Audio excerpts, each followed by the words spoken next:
What's up, everybody? Welcome to the Radical Roots podcast, where we always dig in deep to reach high, and of course, always progress through action. I am your co-host, Peyron Baxter, I'm your co-host, Ram Sandoval. What's up, everyone? and folks, we are just a quick reminder: we are 618 days away from the midterm. So again, just a stone's throw, but still, we got to count it down every single time we open up a show. Ram, it's been a little while since we caught up. It's been a little bit over a week, right?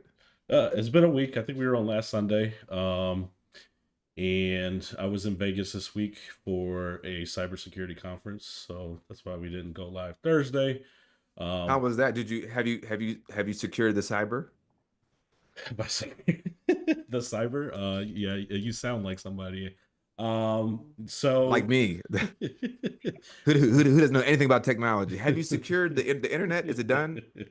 it is not done, far from it, but definitely had some good conversations, a lot of conversations down there around AI, what's going on with Elon Musk and I'm quite his sure.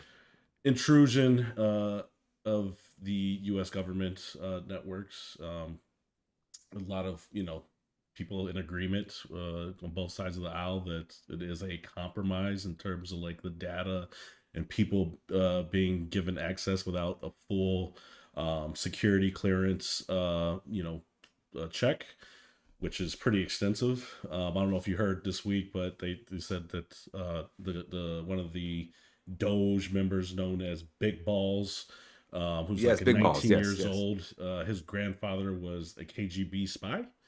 Oh, wow. So whether or not he is or not, that is something that usually would come up in those security clearance checks. I don't know if you've I ever mean, gone through. Elon's grandfather was a Nazi, so But so yeah. But I've had friends who've gone through those type of background checks, and like it'd be like people acquaintances from college, and they'll come visit me at my house to interview me. That's how oh wow. extensive those type of checks are. Mm. And so it's worse than people realize. And you have a Congress full of people who don't understand technology, much like Mm. yourself. But I'm not in it's not Congress your though. job. It's not your job, right? Sure, damn And right. you should have some oversight, and there should be some oversight and understanding of what's actually happening. But there's none of that, unfortunately, and those networks are probably most likely forever compromised, and that's just based off of the information that we've been given, that it's coming from Elon himself and the way that they're presenting it. So yeah, Wow, it's not scary at all. Not scary at all. Totally normal stuff. Totally normal stuff. Yeah, no.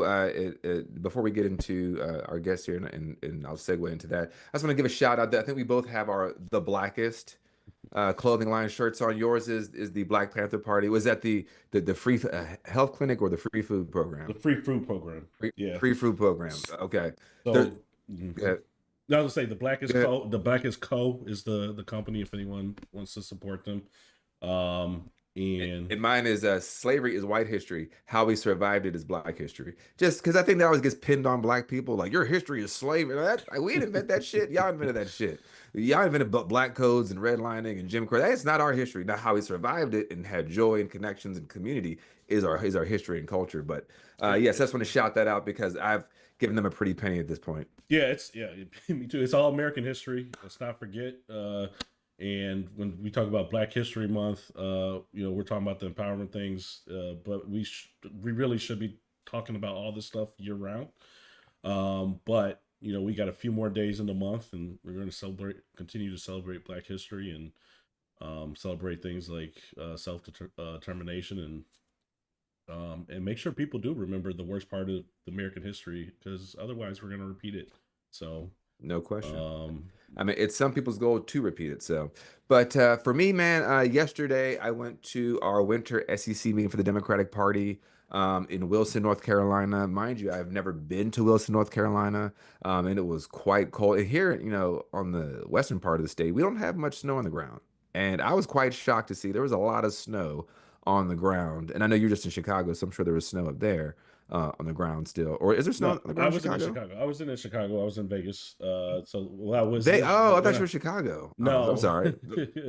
I was in Vegas. I don't know where my co-host was. He was on planet Earth. I know that he was in America. I knew that much. But no, we were in Wilson, and yeah, it was pretty cold, and we got a late start due to the cold. But we actually were able to re-elect our board of the current North Carolina Democratic Party, and so far we've had on. Uh, Half of the Democratic Party board. We've had on Anderson Clayton, we've had on Dr. Hardy, and tonight's guest, who I'm about to introduce, is the main man. And he had a tough reelection, a very tough reelection. I mean, it was a nail biter. I didn't know what I was going to do. I was on the edge of my seat. I was texting my mom. There was thoughts and prayers going everywhere. But we have the third vice chair, the incomparable Elijah King. Let's bring him on in, Rom. Great. Welcome, We should have welcome. some. Hey everybody. What's up, man? How you doing, man? I'm good. I'm enjoying another 2 years as the North Carolina Democratic Party's third vice chair. Yes, it was a real nail biter of going uncontested, Wow. Payron. Wow. Goodness gracious. But you made it onto the other side, man. You made it, you Most know. definitely. No, but it's good to see you continue on the legacy as someone that clearly has a lot of support within the party apparatus, and of course you've also done the work, right? It's not like you're just some name that they're just putting on a bulletin board. You're actually someone who's actually done the work Goodness gracious. from every single level. Exactly. But yeah, so just if you could give us a little bit of a history about Elijah, who you are, why you are, what you are, and then we'll kind of get into the conversation, my friend. Oh, well, I don't know who this Elijah King guy is. I'm just kidding.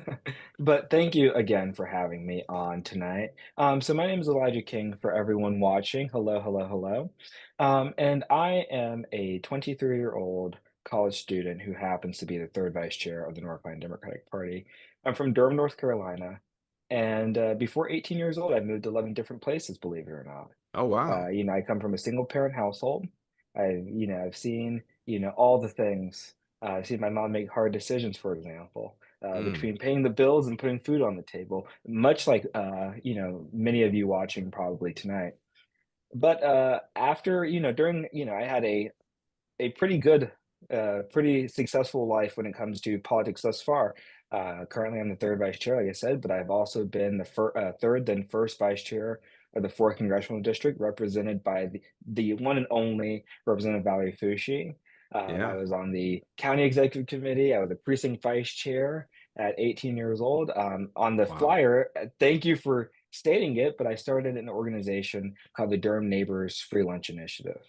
At the Mm, height of COVID, I remembered the my fellow classmates who ran to the cafeteria every mm, single day because that was one of 2 free meals that they were getting that day. wow. And so when COVID hit and schools were closed and they weren't able to get the free breakfast or the free lunch that schools were providing them, I called Grant Woolman, who was a local business owner in Durham, and I said, "I think I have this idea." And I met Grant at a protest, and he came out. He said, "I just think what you are doing is amazing in the community." So I called him. I said, "I have this idea. It sounds crazy, but hear me out." And within a few weeks, we started the Durham Neighbors Free Lunch Initiative. By the end, we gave out 60,000 meals and raised a lot What? of money to do it. We were able to open up a business, a locally owned business, to serve those meals, get all their employees back on payroll, and do a bunch of other stuff in the process. So that was just really, really exciting. But yes, I am a student, just like Payron. I am a student at UNCG. I know you are a graduate from UNCG. But yes, go Spartans. But yeah, that's just a little snippet about me. Nice, man. I mean, now when I went to UNCG, they said it stood for "You Negroes Can't Graduate." It sounds like so. Maybe they might have changed that since then. I don't know. Me and my wife graduated from there. That's what they used to call it. I don't know. But I also started at North Carolina A&T, then transferred to Mhm. UNCG. So I've gotten the whole panoply of experiences. But no, it's great to see a fellow Spartan and still being not just plugged into the UNCG community, but plugged into the political community because that is so important to Exactly. all of us in this moment. But yeah, so this is your second term. What's a highlight and a low light of your first term as the third vice chair? So one of the biggest highlights of my term as third vice chair is being able to meet so many people. I Yeah. think your previous guest, Dr. Kimberly Hardy, our second vice chair, always says Elijah knows no stranger, and I do not. I've had to be pulled out of events to go to the next event that I'm usually late at because I Mm, can't stop talking, and I'll admit to that. But that's one of the biggest highlights. As third vice chair in my first term, I was able to make it and travel across a third of the state and just meeting wonderful folks who do this work every day on the ground for uh, us, for the right. Democratic Party. Right. It was just amazing being able just to dedicate that time to meet them where they're at, and help out along the way. The low light, I think the biggest low light of my time as third vice chair is some of the problems with intersections in the party, and this understanding that just because you're progressive doesn't make you void from anything else. And I think getting people to understand that Mm. was one of the toughest things as my time in third vice chair, and then also getting folks to understand that I might be young, but I am experienced and I know things, and I'm willing to help out and I'm willing to be part of the team. So I think those are the two hardest things as my time as third vice chair in the first go round. Yeah, I think usually, I mean, I think right now there's at the national level, there's this Hmm. idea that we have this gerontocracy, right? And it's this old guard, they know the best way. And I think your guys' board kind of broke that up. You know, a lot of young faces, you know, Anderson, yourself, Jonah, Dr. Hardy. I mean, you guys were fresher faces than I think Hmm. kind of older, dustier people. Not no disrespect to old and dusty. You know, I hope to God that one day I will become old and dusty. Not saying that. But there's a level of like, okay, it's time for new voices, new blood exactly, to be heard and seen and to be amplified and supported. Because I think that's kind of the national brand that is kind exactly. of trickling down to the state level and the local level, right? Folks are saying, well, And who's the leader? exactly. And I think that, this new board or this board period, because all of us were reelected, so I guess we're not new anymore. Right, But right. No more when spring we came chickens. exactly. When we came on the scene, we all had visions for the party. Hmm. But the one shared goal that we had at the party was getting people energized again. And I think that we've been pretty successful doing that, but also making sure people are heard again. It wasn't a big age thing for me, at least. I've never run on the fact that I was young. I don't believe Yeah, in that. I don't believe I'm just running on the fact that I'm young, but I'm young and experienced. And I right. think that you can say that about all of us on the board is we have so many different experiences. And I think that's what makes this board work is that you have two people that have run for office before. You have Hmm. someone who's an amazing fundraiser. You have two people who are county chairs. You have me that's been on every building block of the Democratic Party from precinct all the way to state. And so I think that's what has made this work thus far. If you could break down for folks who may not be as dialed into party politics as we are, as me being a Mhm. county chair, you being a third vice chair, what does the third vice chair do for the? What's the difference between the third vice chair and the first vice chair, second vice chair, the 19th vice chair? What's the difference for folks who are just tuning in? You know, we might as well just have 19 vice chairs. Might as well. No, It's like but the in the Supreme plan of Court. Just expand the Supreme exactly. Court. You know. But in the plan of organization, which is our kind of legislating document, the vice chairs. So you have three vice chairs, and you have a chair. Anderson Clayton is our chair, and she is the chief fundraiser, the chief communication officer. She's the higher fire person, things like that. She's pretty cool, by the way. And then you have three vice chairs. You have Jonah Garson, who's our first vice chair, Dr. Kimberly Hardy, who's my best friend and also our second vice chair, and then me. Then you have our secretary as well, Melvin Williams. In the plan of organization, the three vice chairs have no job. It simply says their jobs are given to them by the chair. And so, which is pretty different than the congressional district, whereas the third vice chair is the communications officer or the Right. county, where it's the It's same like thing. right, it's like that for us too. Yeah. Exactly.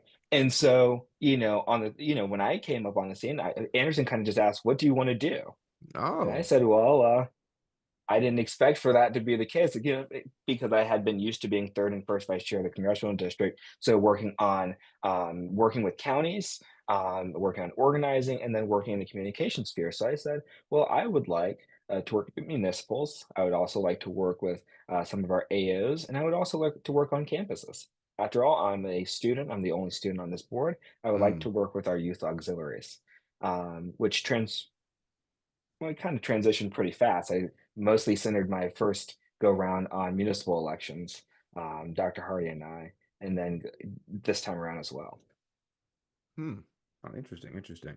And when you say you were going around kind of hearing from folks when you're, that was one of your highlights, meeting so many different people, what was Mhm. the main thing you were hearing people say, and what were you able to actually act on? Because of course, I'm sure you hear. I mean, I know I hear it at the county level. I hear. I mean, I'm getting emails still to this day. Why are you not out stopping Trump? I'm like, okay, ma'am, Oh, it's yeah. Sunday morning. I'm What like, do you want "Yeah, me to I can do? pick up the phone and call Call Daddy him right Trump? now." They're right. Yeah, I got.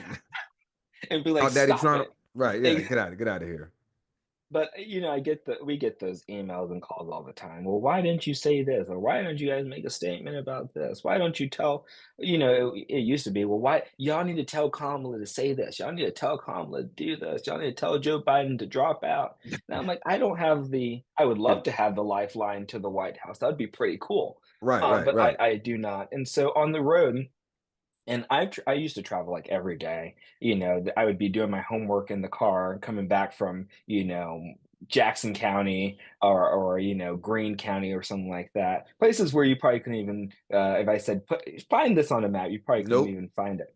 But, the things I was hearing the most is, "Thank you." Mm. Thank you, because of the fact that people finally had some folks that would put some energy back in the party. Put energy back in the party, hear folks, see folks, meet them where they are. And I think that that left, and especially in the first part of our tenure in office, that left a huge impression on folks because a lot of folks had never even met their party officers Right. before us. And so us going to, like I said, Anson County, Stanley County, Richmond County, Allegheny County, that left a huge impression on folks because they finally felt like they were being noticed as much as the Durhams, the Orange, the Wakes, the Mecklenburgs. And so that was one of the biggest things that I heard. Another thing that I heard was we need help. And Mm. that's why we made sure that, Dr. Hardy and I, when we made that initial call for municipal, folks to run for their municipal races, we said, we'll be Mm-hmm. there every step of the way with you. When we were making those calls to recruit folks to run for legislative races, Dr. Hardy and I said, "Tell us what you need," Mm. and we'll do our best to get you what you need. Like, and so that's what we were hearing on. Well, that's why I was hearing on the road was we need help. County parties need help. So that's why we, did away with sustaining funds, for example, in that first year, so counties can keep that money for themselves. That's why we made sure that if they need a speaker, someone's gonna go out there. When you speak to one of us, you're speaking to all of us. Right. You need someone to, help make calls, things like that, trainings, just go down the list of things. We were doing it. And so I think that we took the kind of responsibilities, the traditional responsibilities of the state party, what people have seen in the past, and we've Mm. expanded them to make sure that we are providing all the wraparound services that a county party or a county chair could need. But is that your experience? Let me make sure that's your experience I before I. mean, well, I'll say this. I don't think Union County was not cared for by the state party. Mhm. I always had a lifeline to all you guys. Anderson's been down a few times. We got some big wigs that came down during the campaign. We always got support. I was able to contact anybody within the internal organization to get any of my questions answered. So my experience was always very positive. But again, and I'm going to touch on this, but kind of some more internal stuff. But I think Mhm. folks will probably want to hear about it. But like yesterday, at the SEC meeting, some of the things folks were saying was that the Eastern North Carolina and down South North Carolina does not get that love. And I know that I don't think that's for lack of trying. So I'm not going to Mhm. say that. But people's feelings are very valid. Exactly. And I think that, our chair, Anderson has, did a rural Eastern tour. Um, Jonah Garson, in the last month or so before the election, I mean, was out there knocking hundreds and hundreds of Yeah, he doors every was. day. Dr. Hardy, had her Eastern tour where she was not just visiting Mm-hmm. counties once. Her Mm-hmm. 30 county tour, not just visiting them once, but going time and time again. I mean, you could pick up the phone with Dr. Hardy and say, Mm-hmm. "Hey, Dr. Hardy, could you come to this event tonight? And she's like, okay, let me put I'm on on the my way shoes. already. I'm already Exactly. there. I was reading your mind, Right.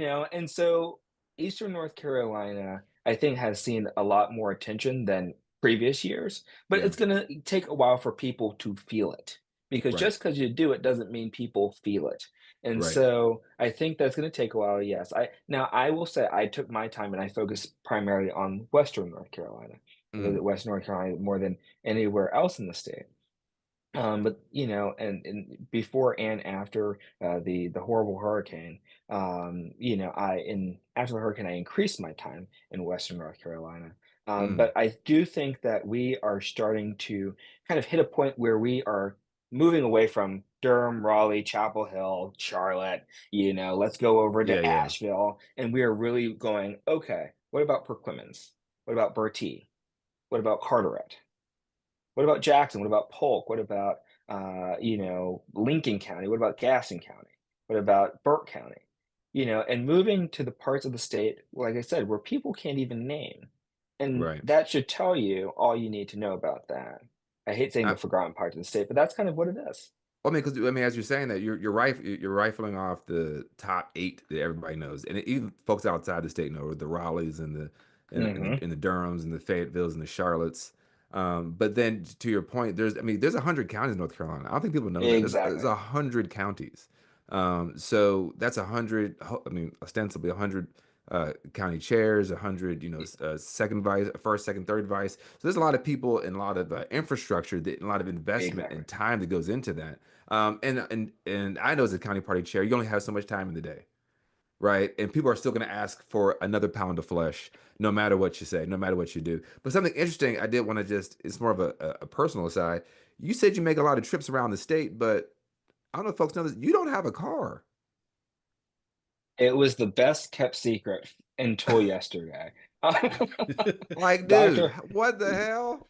How do you make Dr. it all Hardy these did my places? nominating speech. Dr. Hardy did my had part of my nominating speech, and when she said it, I felt like the room just dropped. Like everyone was like, Yeah, it was "Huh?" crazy. People I've was been like, to over what? a third of the state without driving, and someone came to me after and was like, "So you just been bumming rides?" And I'm like, "You know what? You didn't complain when I came and spoke at your event, Hello. but but it's worked, and I that's should show you how much I care about what I do. Yeah. I don't Um, know how you do you it. know, that should not only tell you how much I care about what I do, but the dedication. Hmm. Because like I said, I'll be in the car doing homework, or fraternity work or anything like that while heading to the event to make Mm, sure I get it in by that 11:59 on canvas. And right. so, fitting all that in, yes, it speaks to my dedication. 110%. But you didn't answer how you get around. You just said that you do You get around. I just want to know? be very clear. You did not answer the question. You just said, "Yeah, I'm dedicated." I get you dedicated, brother. What I'm saying is how you get around. Being a former student journalist, you always answer the question that you wish they asked, Right, not what they right, actually asked. right, But right, no, right. how do I get around? A special shout out to one of my best friends, and we were Eva Clayton fellows together, actually. Oh Adrian wow. Maldonado. He's Yeah. actually Oh yeah, the Adrian. current chair of the Hispanic caucus of the North Carolina Democratic Party. But Yeah. we've been driving around. I mean, he actually was the first person I called to say, or one of the first people I called to say, I'm thinking about running for third Ah. vice chair. And so when we were working out how this was going to work, he said that he would drive, and so yeah, we go everywhere together. Yeah, he gave a very impassioned speech for you yesterday. And also, every time I've been around and going to places, I always see him too. So hold on. Y'all both See, can't be in places because there's been places where like I've been way out in the boondocks for a meeting and he's there, and that means that you must have been grounded that day. And so some of the days where some of the days where I'm grounded, I'm still doing work. It's usually my meeting days. So when we have our board calls, or if I'm doing a Zoom, or if I'm just doing local stuff, if I'm just like doing local stuff out of Durham or in Greensboro, or or I can catch the train. I take the train everywhere. Actually, the Amtrak staff gave me this train right Oh, here because I young take Joe the train everywhere. Biden. I see a young Joe Biden I out talked to here. Joe Biden about trains. I said, "Mr. President, I think we're the two biggest." fans of the train system are staying right here, sir." He said, "Is that so?" I said, "Yeah." I said, "I took over 100 trains just last year." And he said, Oh, "Well, I'm wow. sorry to tell you, bud, but, I got you beat." And then proceeded to tell me and Dr. Hardy this amazing story about trains, and I was like, but Right. yes, that's how you get around is trains and friends, who want to just, join in on the political atmosphere. They always love going out on the road with me, or at least I hope they do. And Interesting. so, yeah, that's how I get around. Interesting, interesting. Well, to get into a more meat and potatoes conversation about Mhm, the more because again, our point of our podcast is to really dive deep into issues that are, of course, mhm, political and cultural. But I think at the same time, being black in this country, I mean, you're a member of the LGBTQ community. That I mean, all these things are also political, right? The fact that there's a classification called black was a policy decision in this country's history, right? To say that these people are a black people. mhm. So I think, and I always say that any political leader that is willing to not talk about cultural issues, but only talk about policy issues is not serious about politics itself because you need to have them both, right? You can't say, well, we're going to talk about this 19-point plan and the economics of the moment, but it's like, hold on, people are they're hurting, they're Exactly. concerned, their families and their communities are about to be thrown into the proverbial fire. Now you're telling me that it's about a 19-point plan, and can we just try to convince people? And I think it seems disingenuous. Um, as a younger person, as a black person, as a queer person, and as a young black queer person, what is your take of how the Democratic Party, its current brand is as it relates to trying to, or I guess, what do you think its brand is currently, and then what do you think it needs to do? The harder questions came first, I see. Um, so I think the party's brand right now, oh, that's a hard one. I think that it depends on who you ask in the party. I'm If you asking ask you. Congress, eh, well, that's the thing See, is, see, look, don't try to answer the question you want to ask. Answer it. And I'm at you.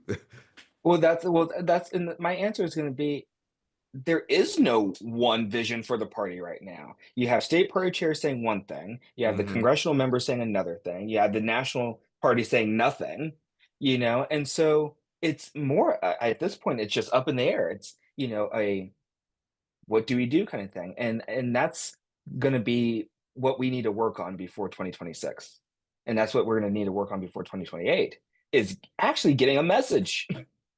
Not this what's what, who's who, and responding to fires, putting out fires all the time. And so I think that is the it was a hard question, but the sad truth is we're now adopting the brand of putting out fires.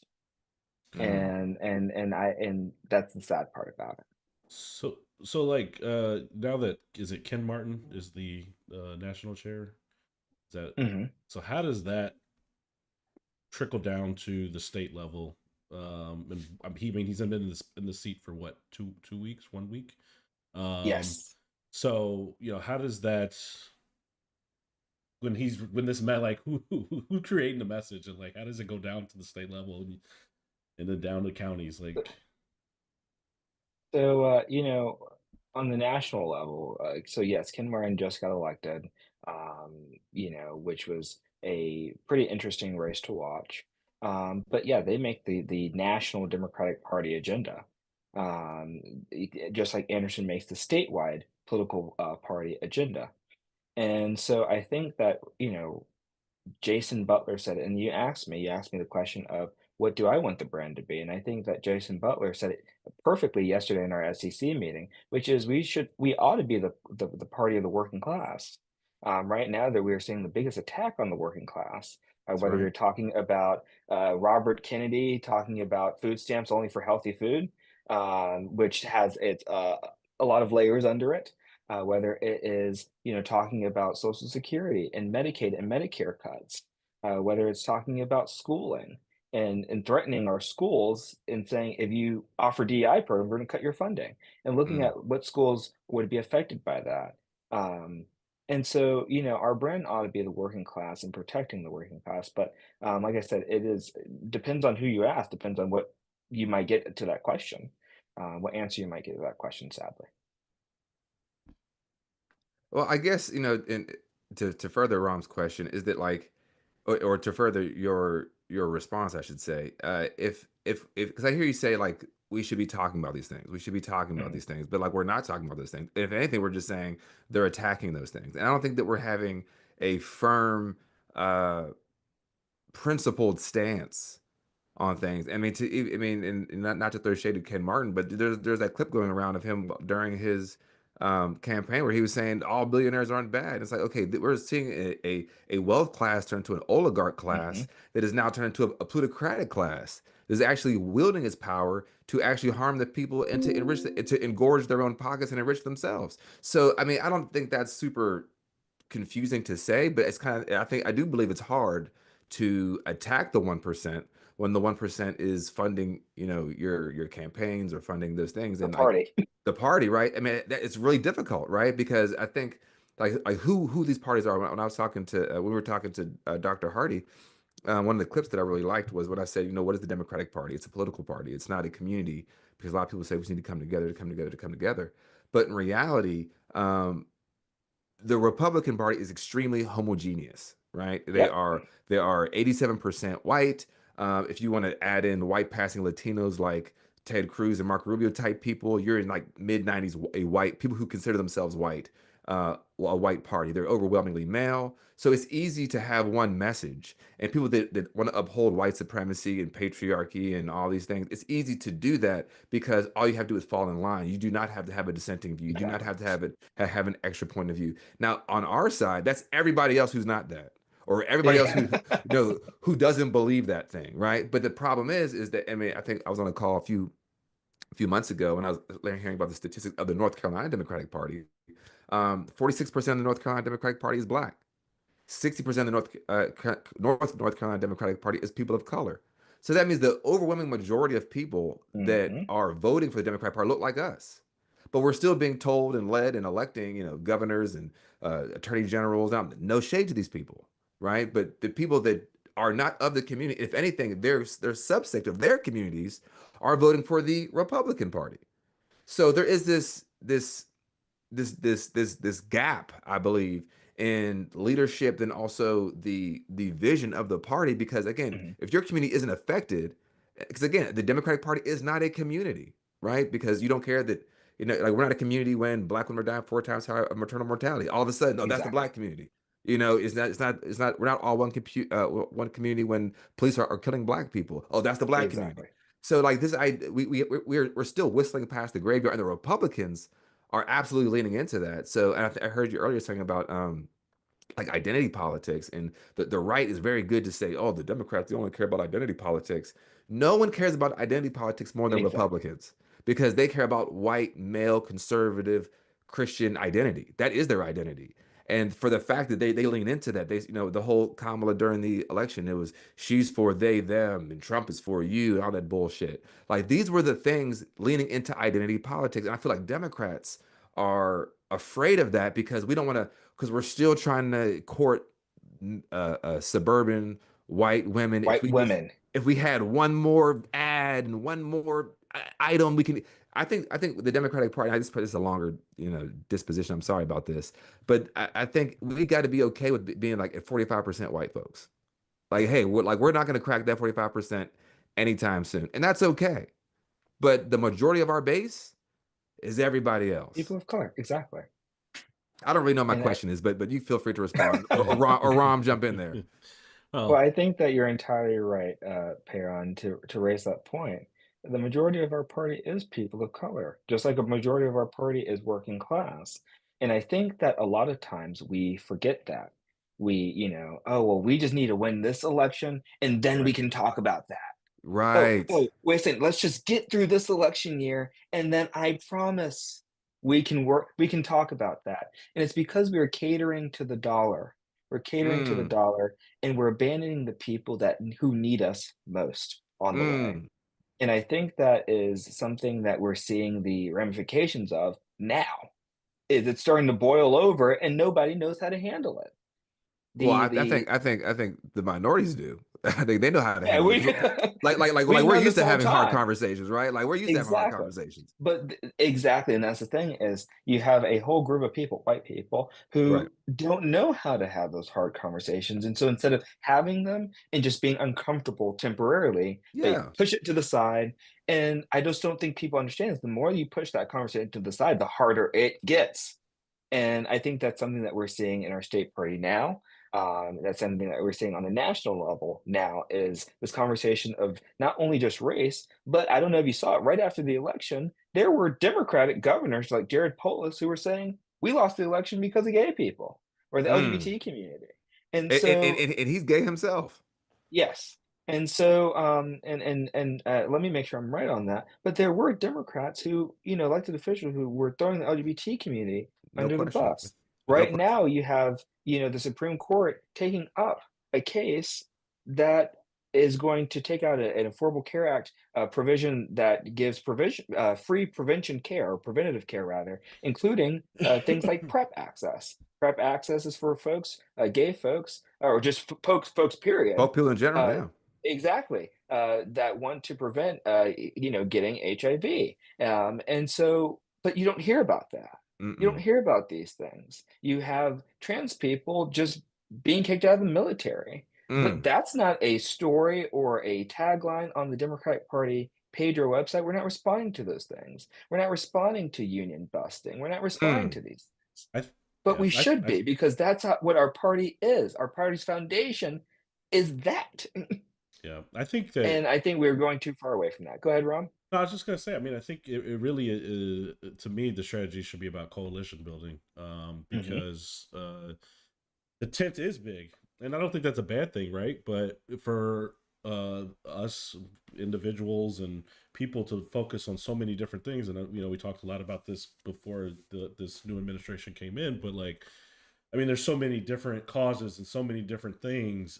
LGBTQ, black, brown, poor. Like, there's a lot to cover. And as a politician, at a state level or a national level, that's a lot to cover. Now, if you're in your district, in a small district, kind of know who your constituents are, who you should be talking to and catering to. But at the end of the day, I mean, I always kind of look back at the Rainbow Coalition, right? Black Panthers, Young Mhm. Patriots, the Young Lords, like all of those. I mean, that's black, brown, white, poor, and they White. weren't Hmm. afraid to. Like, they were talking. Exactly. Like, Black Panther was talking to their audience.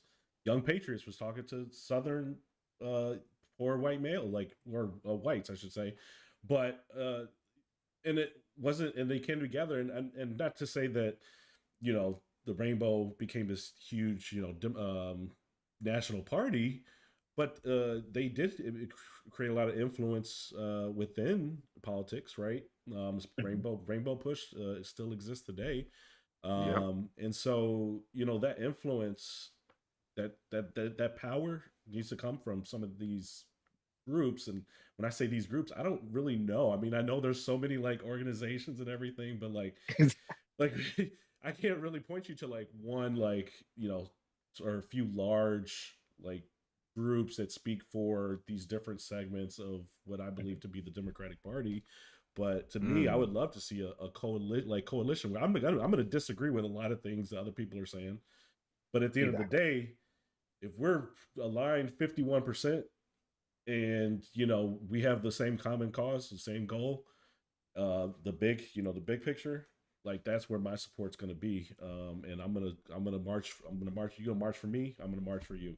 You know what I'm saying? So Mhm. that's how I feel. I guess, but I don't think that two-way street is happening.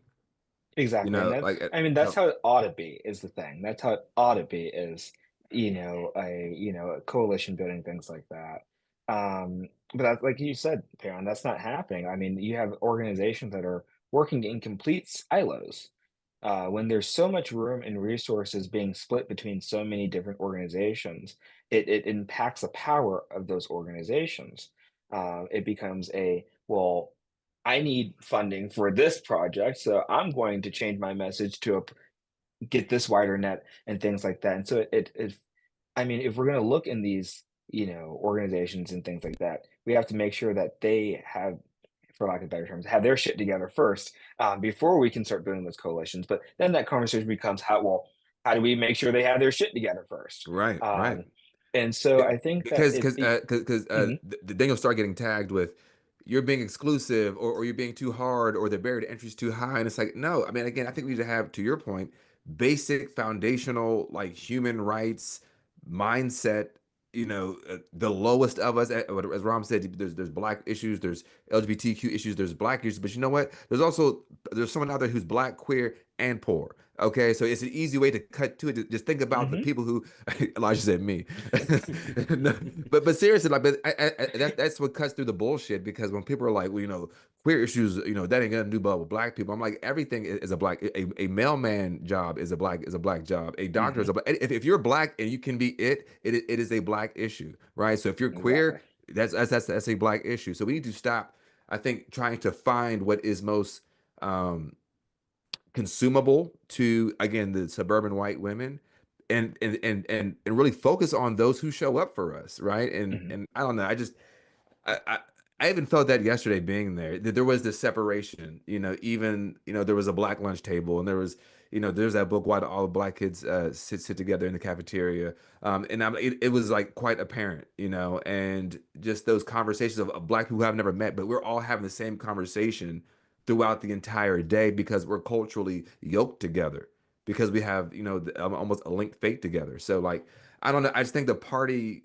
itself is not trying to operate in good faith uh, at this point on a community level, because we're just trying to your point, win elections. And I actually got into that with some of my folks locally here, with this idea of like, oh, because I see the next upcoming board potentially could be predominantly all white. And I was just saying Mhm. that during my tenure, I made it a point to go into these marginalized communities, but I'm just one guy. Exactly. So they're like, oh, you're the Democratic Party, but where's everybody else at? I'm going to the queer events, I'm going to the black community, I'm going to Exactly. the Latino Well, community. And then it falls out that, oh, we can't get to that because we're too busy organizing right now. And to your point, Elijah, there's always busy work. I think exactly. And I want to say this. For all my poli sci students watching, we all know that the actual purpose of a political party is to win elections. Let's be clear. The purpose of a political party is to win elections. No question. But the thing that we are forgetting is who's going to help us win those elections. Mm. And to your point, Perrin, it's a large 60% of our party are people of color. Now, if I know how to do math right, those are the people who are going to help us win elections. And I think that we're not getting that. We're Yeah. not getting that, and So, so so, so what needs to change then, you think? it's this, not listening and acting on what we hear. Mm. And instead of acting on what we hear, I think the party is listening to listen and then moving on. mm, Moving on isn't going to help anybody. And Mm. when you tell people to move on, oh well, and I think that's a big thing. Is yesterday, I feel like yesterday at the SEC meeting, we were trying to solve this issue.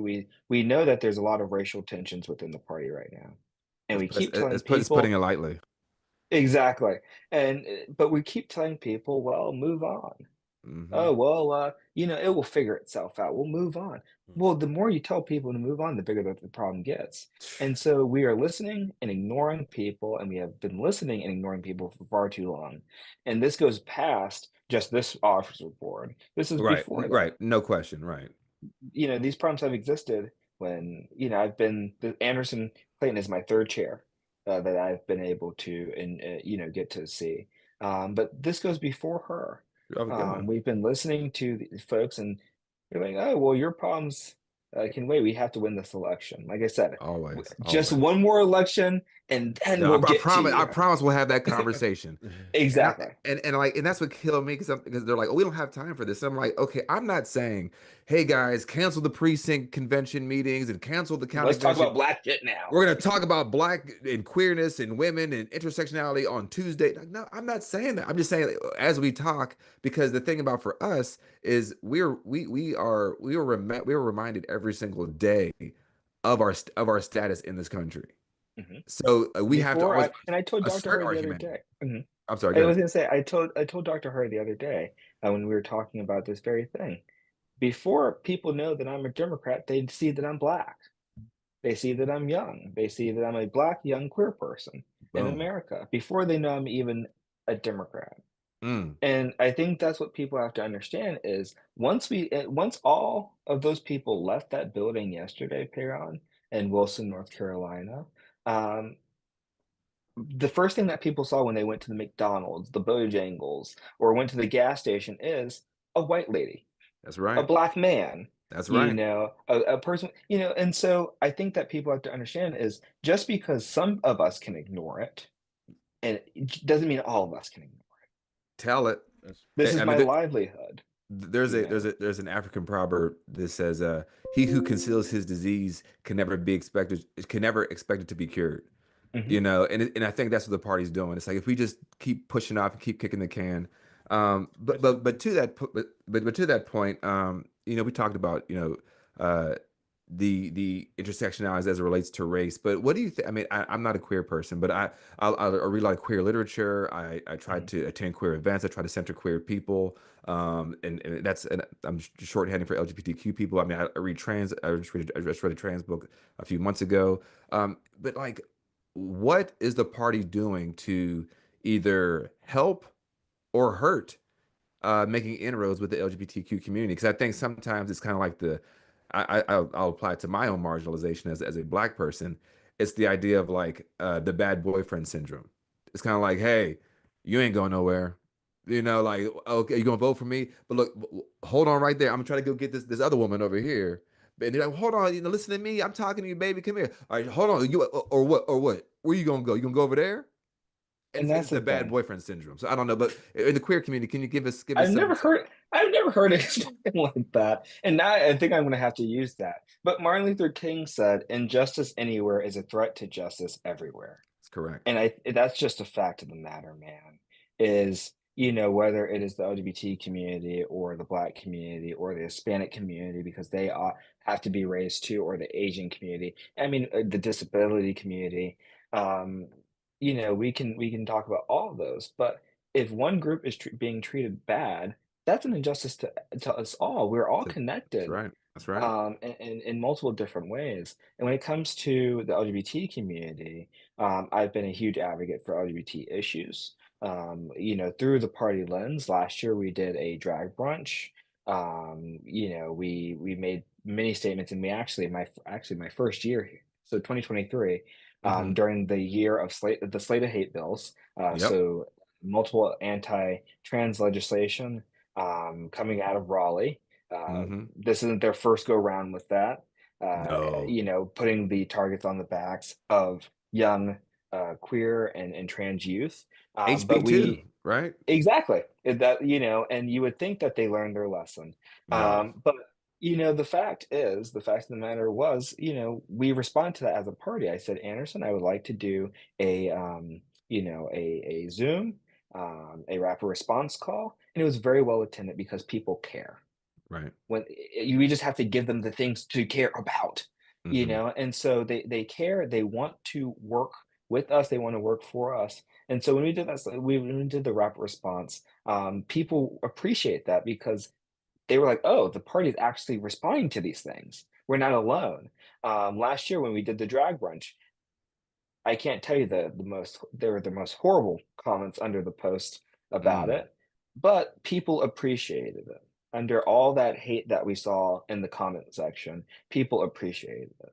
Mm. When we the last 2 years, I've, rallied, legislated officials, whether they were gay or straight or bi or trans or, any of the sort. I rallied them to do videos and things like that to make statements to show we support you. Right. And I think that that's something that hasn't been done in the past. It's something that I want to continue doing because of the fact that we are finally righting a wrong of not noticing folks or leaving folks behind. And so that's just something I've been able to do, which has been pretty good. That's oh, awesome. so oh, I think. Oh, I'm sorry. Go ahead, Ron. No, I was just gonna say. I mean, I just kind of wonder. Like, I feel like the message that the Democrats are searching for just is too complicated. I mean, it just seems so simple to me, and maybe I'm living in fantasy land, but it's just like about humanity and being human. And to your Hmm. point about injustice anywhere is a justice everywhere, right? So justice for all. I mean, it's literally in the pledge. I mean, it seems in this coalition building and these two-way streets between like for me, my primary issues or wouldn't be LGBTQ. However, at this point, I feel like I'm in a coalition that if you call me up and you say, hey, can you come out and march, come out and show up, I'm gonna show up, right? Hmm. Just like Payron, came out to the anti-ICE rally.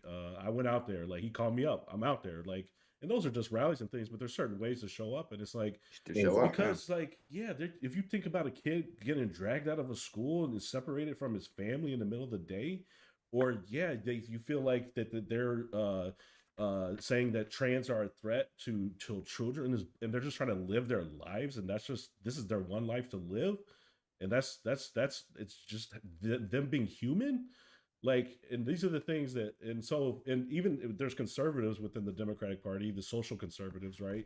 Hmm. Who they think being gay is bad or whatever it is, right? And so and religious folks within there. But okay, Exactly. if you think it's bad, then don't do whatever you Don't do. do it. Exactly. If you think abortion is bad, then don't get an abortion, right? Don't get an That's abortion. like those are your decisions to And, make. but that's the Don't make problem, it for Ron. everybody else. And so how do you get? And you guys talk a lot about the Democratic Party, but the Democratic Party is most of the Democratic Party or pay. I don't know if you get paid, but like, like, I don't. so yeah, Sure. we're just regular people. I'm not. I mean, like, yeah, I guess I'm part of the Democratic Party, but like at some point, the people have to take some self responsibility, and maybe you have Hmm. to motivate them more. But like at some point, there's got to. I mean, this is not just the party. I mean, this is people. People have to do People. more. Right. And I mean, I agree with that because of the fact that, I've heard it in the Black community. Well, I Hello. ain't gay, Speak on it. or like you said, I don't think it's right to have an abortion. I ain't gay, so I don't care about gay issues. But that's the thing is, who do you think is going to come have our back? When you look at those pictures of the people marching with Martin Luther King, they were gay people. Yes, there was. They were Bayard priests, Rustin. they were Mm, women, they were hmm white people, they were hmm Hispanics. Cesar Chavez. Who do you think he called on? He That's called on the right. Black community to help that when you call it with the labor movement. So these hmm are intersectional movements, and I don't think people understand that. Like I said, silos, tunnel vision. You have these folks that, as long as it's not happening to them, they don't really care. They're worried about their one thing. And I think that as a party, as a people, like you said, we have to understand that in ourselves. Because Right. just because you are, a minority doesn't mean you don't have prejudices. Just No because you're a question. minority doesn't mean you can't be homophobic or xenophobic, or Islamophobic. Just hmm because so like we mentioned before the show started, we all have these hidden prejudices. Just you can't hide behind your identity and Right. pretend, oh, I'm of this identity. I have nothing else wrong.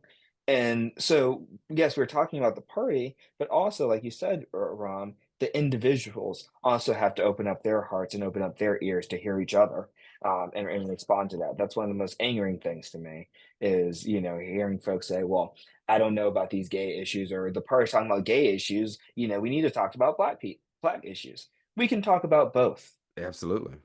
Because Or they're all people. men. Because they're all people issues, right? Mhm. And I think when you start drilling down and saying that, well, I always say, who's closest to death?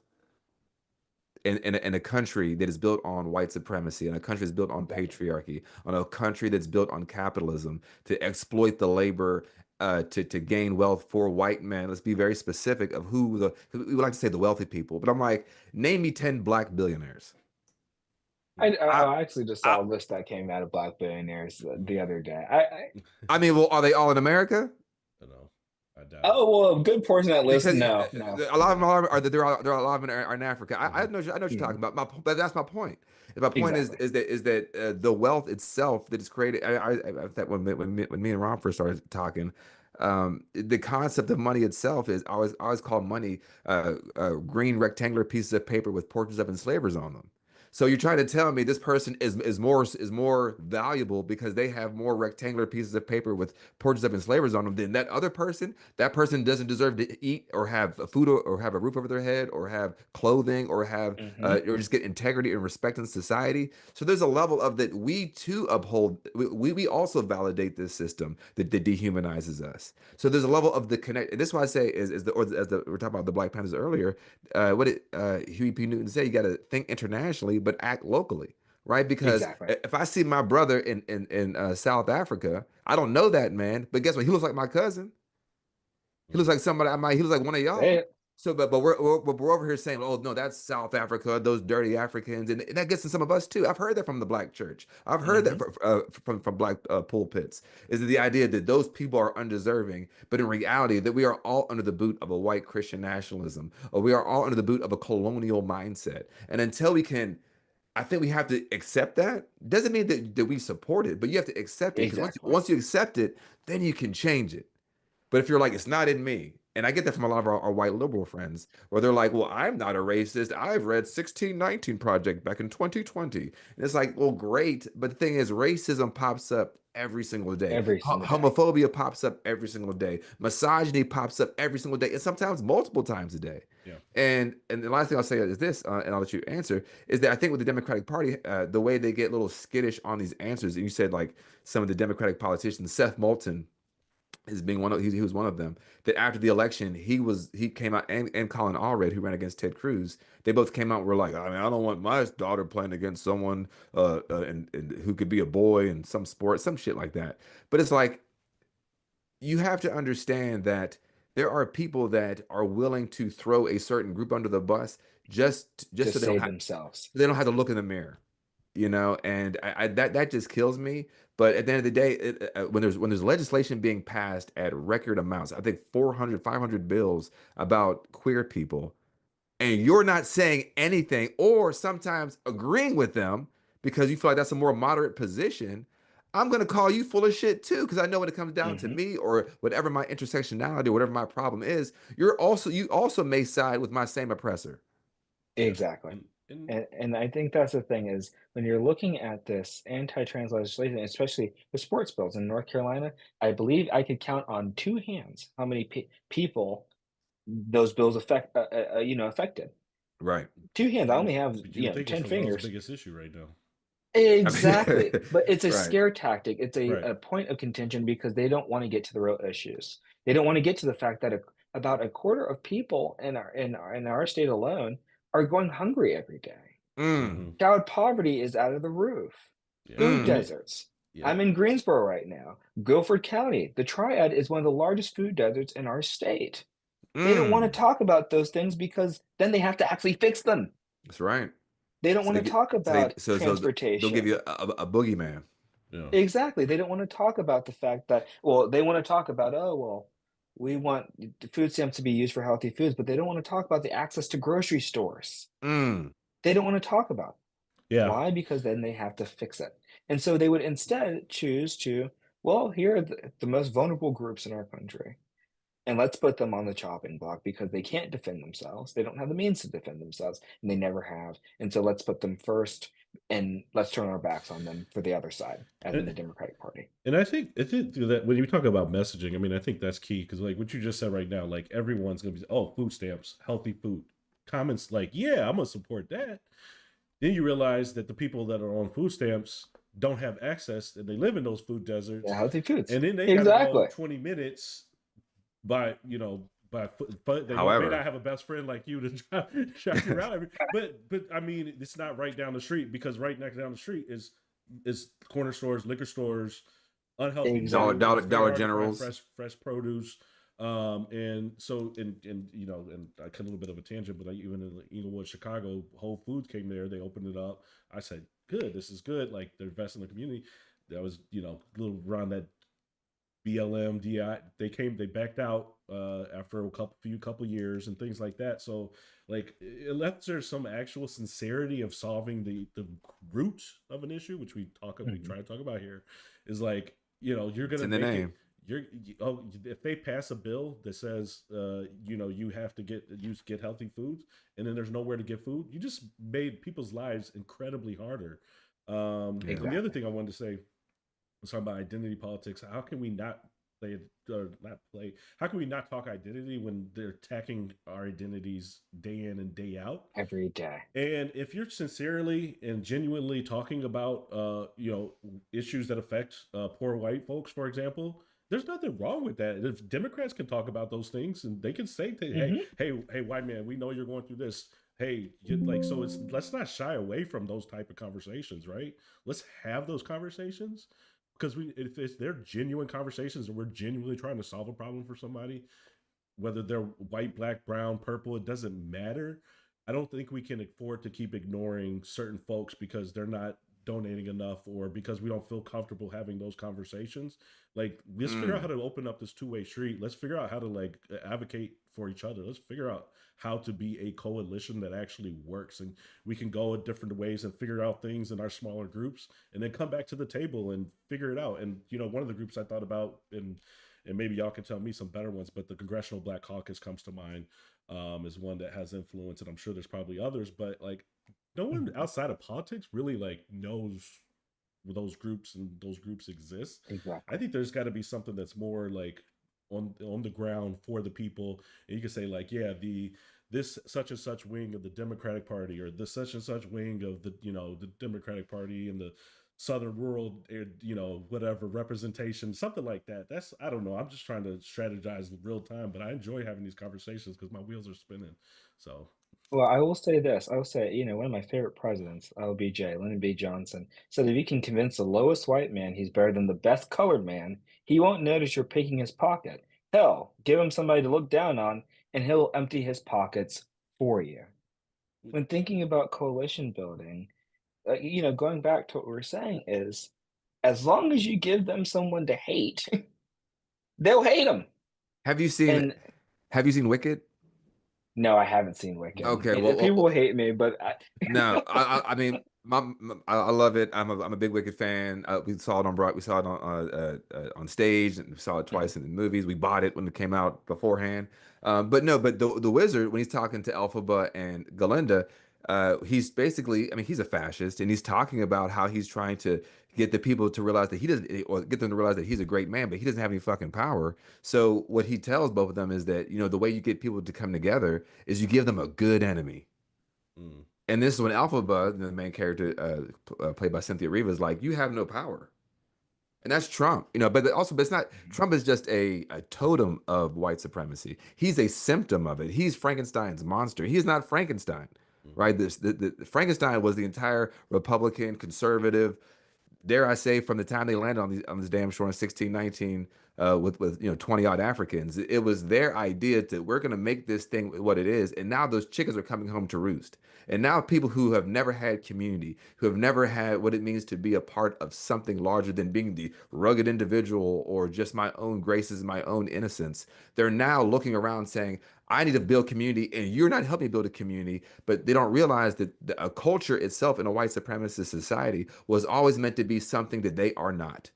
A Exactly. culture was always meant to be something dirty, something to be thrown away, something to be demonized. That's what a culture always was. This is why whiteness doesn't have a culture. I mean, if I ask you what's white music, you be like, well, country. Well, we invented country.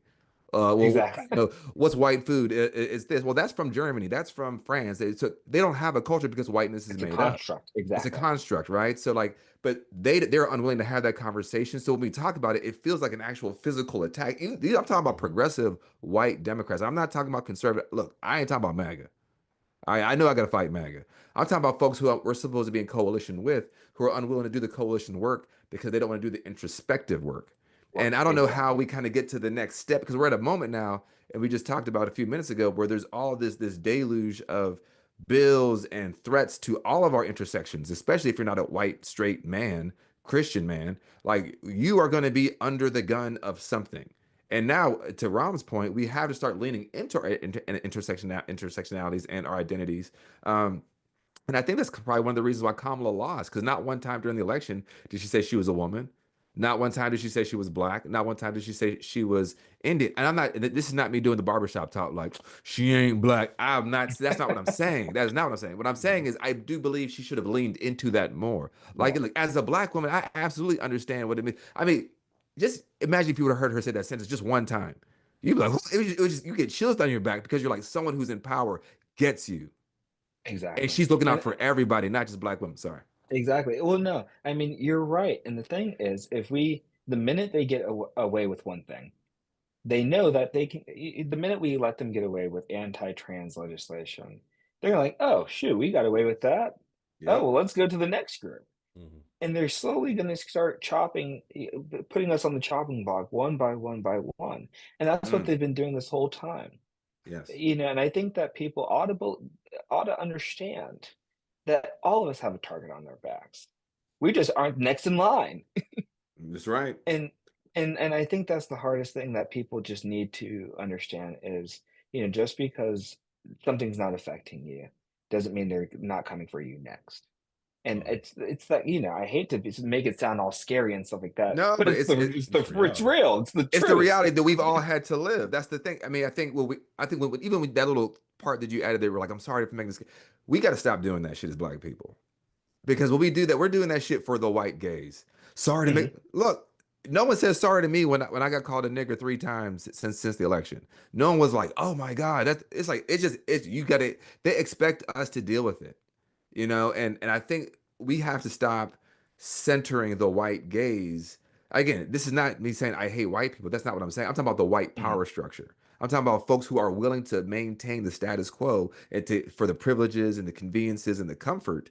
We've made plenty of comfortable beds. We've fluffed many a warm pillow. They do not deserve another warm blanket. And Well, if we're and and if we're I want to say to that point really quickly, just yeah, go really ahead. quickly, No, no, no, no. Just using that metaphor, we have made the comfortable beds for white people to land on. If you look hello. at the presidency, all but one, white people. If you look at, and even when it was a woman, we put all those resources, more resources behind Hillary than I think in some ways, our amazing Vice President Kamala Harris. When Yep. we look at our legislature, we're still looking at a majority white institution. Mm-hmm. And so, but they are riding on the backs, they are riding on the backs of 60% of a party of that's minority. They're riding on the Hello. back of workers. They're riding on the back of poor people. They're riding on the back of immigrants. Mm. And So so we have fluffed their pillows and made their beds, and they get to sleep at night. And like you said, you get to get called names. I've been called names. We get to take the brunt of the effects.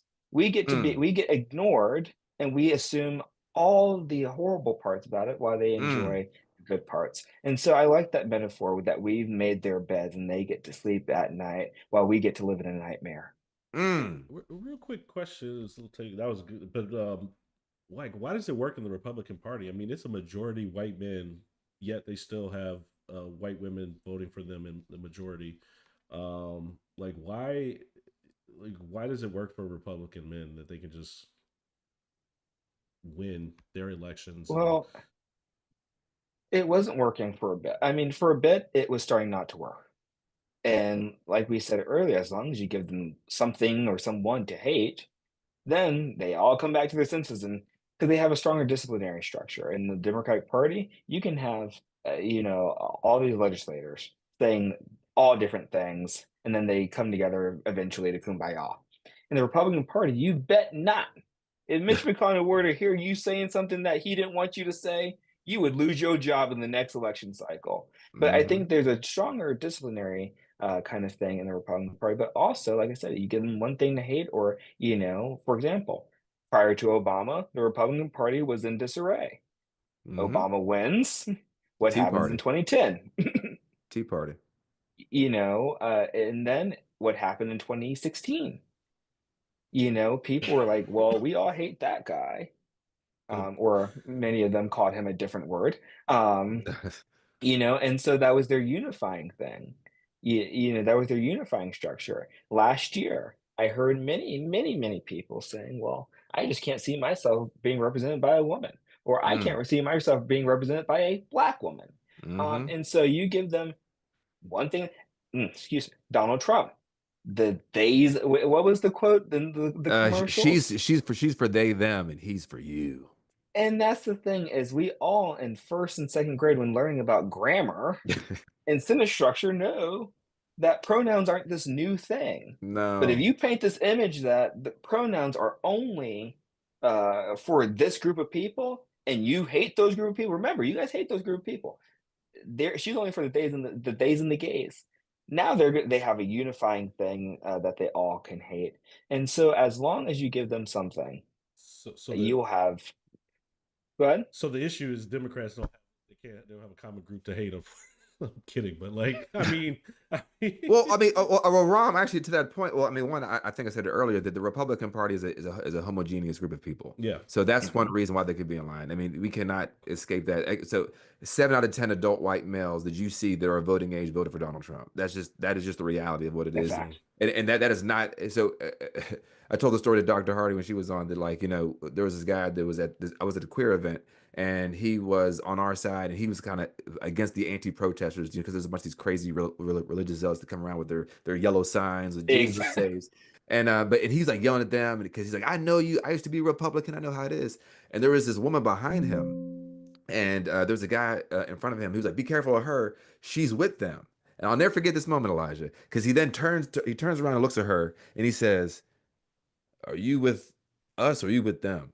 And the moment that crystallized my mind was, if y'all don't know who the good ones are, how in the hell are we supposed to know who the good ones are? Right? And it's just this. I'm a good one. I voted for I would have voted for Obama 3 times.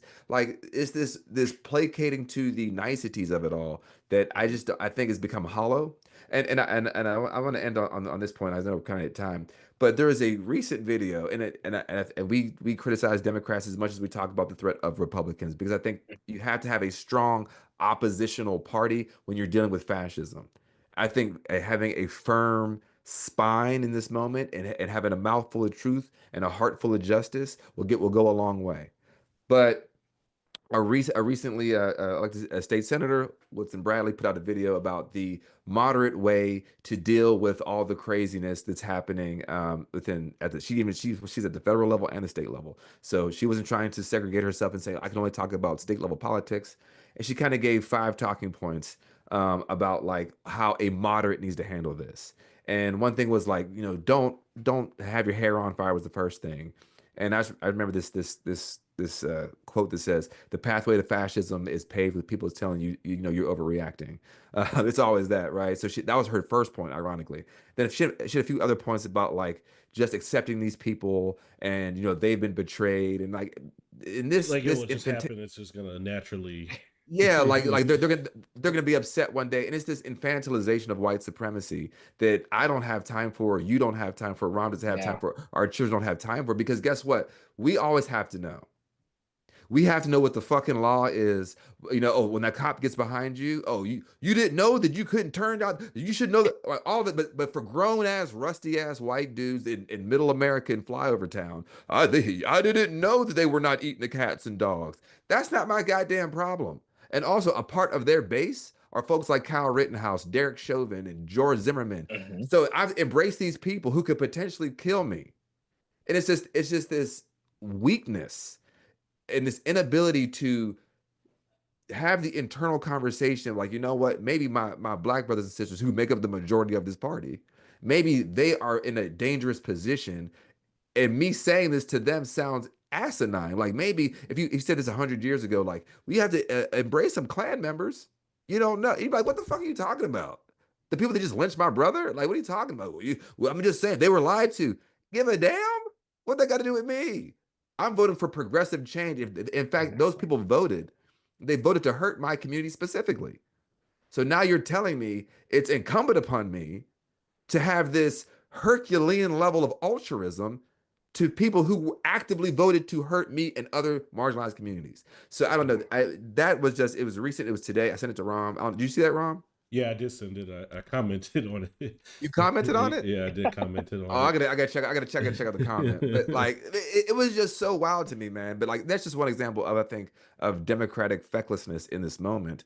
Hakeem Jeffries is another example of it when he was like, "When I have no leverage, what am I doing, guys?" It's like, dude, you're the leader of the Democrats in Congress. I say Yeah, Nancy it could Pelosi be. had lots of leverage, and she was in the Lots of leverage. minority. That's Yeah, I right. was. That's right. And made shit happen. So like, what I are your was. thoughts on, like, I'm sorry, Ron, I just want to get his thoughts real quick, and Mhm. then you could, or do you want to go in first, Ron, and No, then yeah, I'm gonna let Elijah go because to let him speak. I was just gonna say what it reminded me of today. What I was thinking about was the Martin Luther King moderate white quote.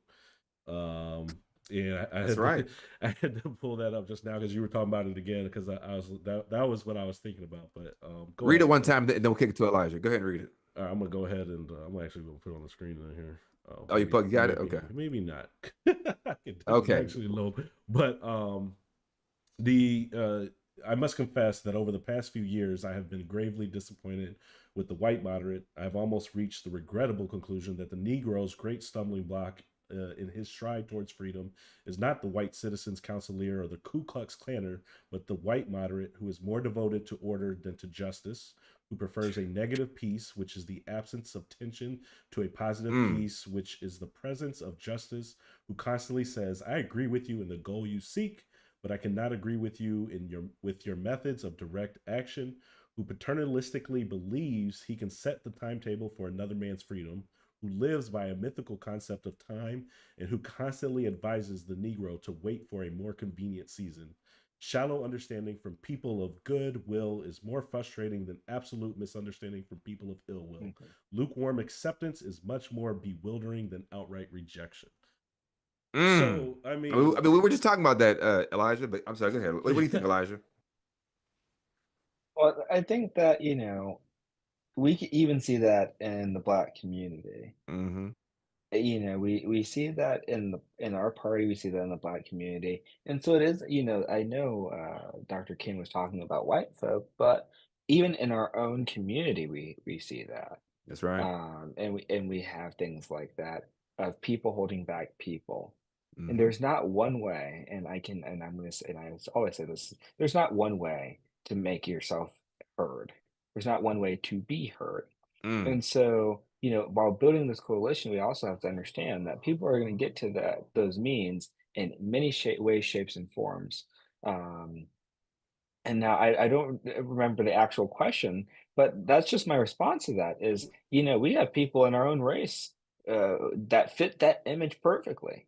Yep. and Um, the other part is that this isn't the threat isn't just to black folks at this point, right? I mean, it's mhm, to a lot of groups. So to say, oh, they're going to feel the economic pain and it's going to happen, they're shooting themselves in the foot, just That wait. was the question. It was about like it was about the specific white moderates Mm, that are that, because the thing is, mm, like, and we can get to that in a second about like the black community. But the reason I framed it that way is because they have a proximity to a social power that we do not. Right? Like, being white means something in this community, right? Just exactly. being visibly white. This is why folks like Walter White, back in the 1920s, was able to infiltrate the Ku Klux Klan, because he had blue eyes, and blonde hair, but he was a part of the NAACP. He was a black man, right? So Hmm. like, there is a social currency that is real, and they don't want to acknowledge that. So it's always easier. And I think that quote read from the letter from a Birmingham jail, mhm. was specific about, and it is so timely for that Woodson Bradley clip, because that's what exactly what he's talking about. And she's proud to be a moderate, but I'm like, we have an administration where we now have two people that are throwing Sig Heil Nazi salutes. So that's pretty extreme. So what are you talking about being in the middle of that? What does that mean? Because when I hear that, that sounds like there's certain people I'm willing to throw under the bus. There's certain people Exactly. that I'm like, And my that's line exactly is, what it is. And it's like these people don't That's have ex- time. People are affected right now. There's no time. What time? Like time for what?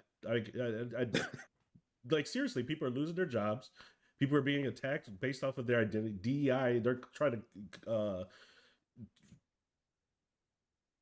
Well, I think that, I will say, I used to say, I used to say that I was a moderate. Honestly, me too. I used to say that I was a moderate because I thought that was the way to build a bigger and wider coalition to do. what the structure of the party is. It's to win elections. But in the past few years, I've learned that we just have to be bold because we're leaving people behind and we're losing elections because of that. We're leaving people behind. And in North Carolina, we see that every year. We have consistently lost elections. We love to tout as North Carolina Democrats that we won the governor's race and we won Rachel Hunt's lieutenant governor spot and Mo Green won and da da da da da. Jeff Jackson won. I love those people. I love them Right. all. Right. But we have consistently lost elections. We lost the only black woman on the Court of Appeals, for example. Mm. Yeah. Anita Earls, voicing her opinions and voicing her lived experiences as a black woman in the judicial branch was silenced or what they attempted to silence Sanctioned. her, Yeah. Right. Hmm. and so we as a party, these moderate Democrats, they need to find, excuse my language, but they need to find their, and be bold and be Right. willing to fight for people. Right. Because you said it perfectly. Being a moderate at this point is I'm willing to let some people go under the bus to win my election. Yeah, and a moderate again. Another thing, I'm very similar to you, and I talk about it on the show a decent amount. But I mean, a Hmm. moderate. The other thing is like a moderate 10, 20 years ago is not. Is different. Is very different. If you're a moderate today, you're like In a 2025, you're a click away from mega. I mean, you like no question. like so. Yeah, I don't think it's. I think it has different meaning today too. And I'm glad you realize that you're young. You're younger than me. But even this last election, I was like, well, let's play the middle. I think we're gonna run to the middle. I think it's gonna work, and it did it. So I'm not gonna sit here and say like let's do the same thing over again. And that would Right. be insanity, right? So. And it did it like it didn't move. Matter of fact, that it went the other way, right? So We lost 2 points and with then if you look at suburban white women. the people who didn't vote this election, it's those people probably that you just said we're leaving behind, right? And so we have to stop being afraid and trying to run to the middle and be center because the middle is not the middle it used to be 4 years ago, 8 years ago. Mhm. So All right, but Oh, before we go, I do want to jump into this last question. I know the last question was my last question, but this literally is my last question because we're at an hour 22. But I love talking to you. Thank you so much for coming on, Elijah. of And now, and, course. and now you've been reelected. You got more time to come back on. You have an outlet. We're reaching more folks. We're getting more subscribers, more listeners all over the country, not just in North Carolina. So we're doing Mhm. some big things. We feel pretty good about it. But you talked on this, and I really actually want to bring it up early in the conversation. So Mhm. hopefully we won't get buried, but we'll try to make a clip out of this too. But you brought it up earlier, within the black community, some of those issues, homophobia, misogyny, transphobia. I deal with it too. I mean, locally, the local NAACP chair, when he was speaking, the last time I went was last February, because he was talking about, I forget what the question was asked. Oh, I think there was a woman in the audience, or she was a recent member whose daughter she's a kid that's trans, I believe. And he paused and he shut his eyes and he says, I do not support any sort of immoral things against, because I know the God that I serve. And then he's like, but I'll support people. And I'm like, what the fuck is wrong with you, man? Like, there are people who are actively under the gun, and you are thinking that just because you serve a God, that certain people should be harmed by the state. Because that's what this all boils down to. They use this flowery religious Gonna language, say, yeah, especially it's not my especially God. especially within the black community, because they know Mhm. that they can play on the Jesus affect or the religious affect. And again, my grandpa was a huge bigot, and that's where I got a lot of my religiosity when I was a young kid. I'm an atheist now, but he was a huge bigot. Women shouldn't be this and blah blah blah, and my Jesus and I saw Jesus and all these things, and these queer folks, they're all the devil. I'll never forget that, and I believed that myself for a long time until I started to do the work and unwind that and realize that I'm upholding Exactly. white supremacy. That is a tenet of white supremacy. And when I realized that how that affects me, and that I'm impacting my brothers and sisters and my family out here who I do not know, that I need to stop being the thorn in their side. But with that, so I stopped going because he said this, and the fact that there was a woman in the audience whose child is trans. I said, this is a group of people that are so dedicated to respectability politics and this idea of this most magical Negro. rather than we've always been bold and folks that have fought for everybody. Bayard Rustin with Martin Luther King, right? I mean, Exactly. like we have to stop this. But like, what are your thoughts or your experiences, if you could share, if you don't mind, but just dealing with in the Black community, outside the Democratic Party, but just as a young Black queer poor, I don't want to, you said that, not me, poor man. No, I'm a but Yeah, seriously, student. you called us you out know, for our pay run, so hey, man, whatever. But like, well, what are your experiences? And I mean, I know what I try to do. I'm at the barber shop with clearly I don't get my hair cut, but like my son gets his hair cut, and they brought up queer stuff, and I'm like, like, what do you get out of being homophobic? Do you feel like a Exactly. better man? Like, does your dick go 3 inches now? Do you know, does your wife love you more? Like, what do you, like, what do is it you, like, contagious? Like, like, right? Because it is this fear, it's this fear, right? A fear of being free. I feel like the fear of being free, a lot of people don't want to be free, and knowing that, and that's why I love trans people, because what trans people do to the binary is they show that if they could, baby, if you could shake this whole thing up, you could shake this whole goddamn system up, and that scares them.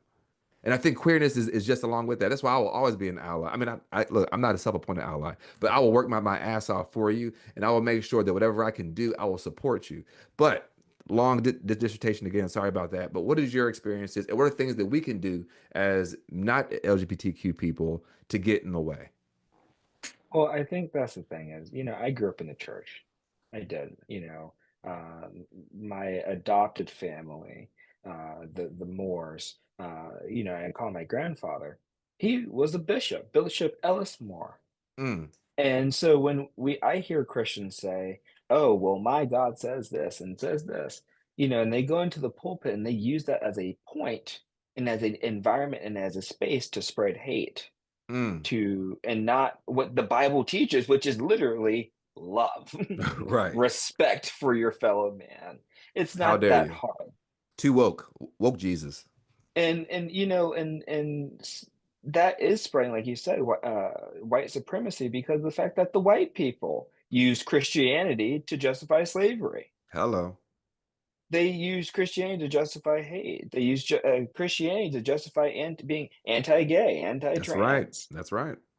When we talk about suppressing women, that's what men were using the Bible to suppress men. And so the fact that our people, as Black people, have come so far and that we are still using the Bible to justify hate, we are Mm, no better than them. that's right. We are no better than them. I haven't directly faced homophobia by Black people, but I know that people talk. When I come in wearing, whatever I want, I know people probably talked about this brooch, me having this brooch on me. Yes, I got it from the women's section. But I know people probably talked about that and said, "Why that boy got on them tight pants? Why that boy got on that brooch? Why he look like that? Why he sound like that? Why he use his hands like that?" But Mm, at the end of the day, I love them. I'm willing to fight for those people. Now, the question is, are they willing to fight for me? And only they can answer that. But again, like I will say, we are all on the chopping block. We all have a target on our back. It's just a matter of who's next. yeah. And if we continue to let the people at the front keep getting scaved off, we'll be next. You'll be in the front.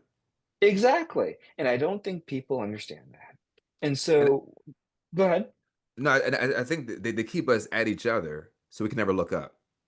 Who's Mhm. causing this problem, right? Because all this serves the wealth class, right? As James Baldwin said, capitalism is an excuse. Excuse me, racism is an excuse for capitalism, right? But the same thing for homophobia, same thing for misogyny, same thing for Exactly. xenophobia. These are all excuses for the wealth class. Watch out for that queer person. Watch out for that immigrant. Watch out for that black guy. Now, no one commits more. Now they done stole us from our country, and they calling us thieves. They done stole this land. They're saying the bad folks are the immigrants. As I told Ron, because he's half black, half Mexican, dealing with us, you got two issues here. You got black folks who did not ask to come here. Mhm. Then you got Latino folks who did not invite y'all motherfuckers. And on top of that, But you're gonna lay all the issues of a system in your design in a nation carved in your image. Say that all the problems are all these Negroes, these Latinos, and these queer. it's just the gaslighting and projection has reached its peak, and I think the chickens are coming home to roost. Exactly, and I think that we're seeing that, especially after the 2024 election. Like I said, the ramifications of that. We can't ignore these problems any longer, and so there are these conversations that are popping up, and I don't think that and not even I don't think, I know people aren't going to wait till 2026 because at this point, we've left so many people behind. They're like, okay, fuck y'all. See what it's like without us. The Mhm. 92% was like, look, let me tell y'all something. And I think, and again, I don't think they're not going to be politically active. I think what it is they're over the performative Yeah. organizing, the performative allies. Oh, we're all together because when it came down to it, y'all enjoyed watching Barack Obama finger wag at those young black men in Philadelphia. It was wall to wall, on the media. All those white women who are anchors, and oh my God, I love how Obama told those black men. Now black men voted for the white woman more than white women did, as to Ron's point earlier, because they put caste over the humanity of everybody. And that's just the reality. The palm colored community brought us Donald Trump the first time and the second time. And as I told Dr. Hardy, we're so even systemically disenfranchised that because I think what happens in the minds of white liberals is they think that we're all the same amount of people in this country. We're only 14% of the population, but we're only 11% of the electorate. And as I said before with Dr. Hardy, that's if you have 100 pennies in a dollar, we're only 11 pennies. That's from crazy ass Mark Robinson Exactly. to lefty left Peyron Baxter. Now they are 60% of the population, but 71% of the electorate. So Yeah. even that structural imbalance, you will always have a larger voice, and that's all of them. Yeah. That's from Donald Trump to your blue-haired barista at your local Starbucks. And 57% of them who outweigh us, even if you add up the Latino vote, the Asian vote, and the black vote, it would still pale in comparison to the white vote. Yeah. Because it's easier to spread the shit around instead of saying, like, you know what, we have to do some internal work with my Uncle Ron or my Aunt Sally. I got to go talk Mhm. to her. I can't just let it be. I'm done with her. I'm a part of y'all community now. What are we doing for dinner, motherfucker? What? So I don't know. That's my little rant. I go on that every once in a while, but it just eats me up of this idea. But It, yeah, Elijah, thank you for coming on. I wish that we could have talked more about. So we're gonna have to have you back on. 'Cause I definitely want yeah, to talk man. about I, the youth vote, especially mhm. the 16, 17-year olds who will be 18 in Yes. 2026. Love to understand what the strategy is there. When I was canvassing, I did run into a lot of folks under 35 ish. And so, that's something we'll have to have you on for because that will take a long time to talk about, or at least I Yeah, want to Oh spend man. some time yes. on that. Congratulations on your reelection, and then you clearly have a bright future ahead of you. So, Yes, sir. big ups to you and everything that you're doing, and thank you for your dedication. Elijah, where Well, can thank people you so find you? much. Well, you can find me on Instagram at Elijah EM King. I believe that's still what it is. I might be young, but sometimes I feel old. Elijah EM King or on Twitter at Elijah King NC. And so thank you both for having me. It's been an honor. And hi mom, if you're watching. I just had to do that. But yes, you can find me at Elijah EM King on Instagram, Elijah King NC on Twitter, or if you just search up my name in NCDP, you can get my email address with the party. I'm not hard to find, y'all. He And ain't so you hard to can find me find. somewhere, He ain't hard to find, y'all. You know where he be at. So Elijah, or you you can got just meet me on the train.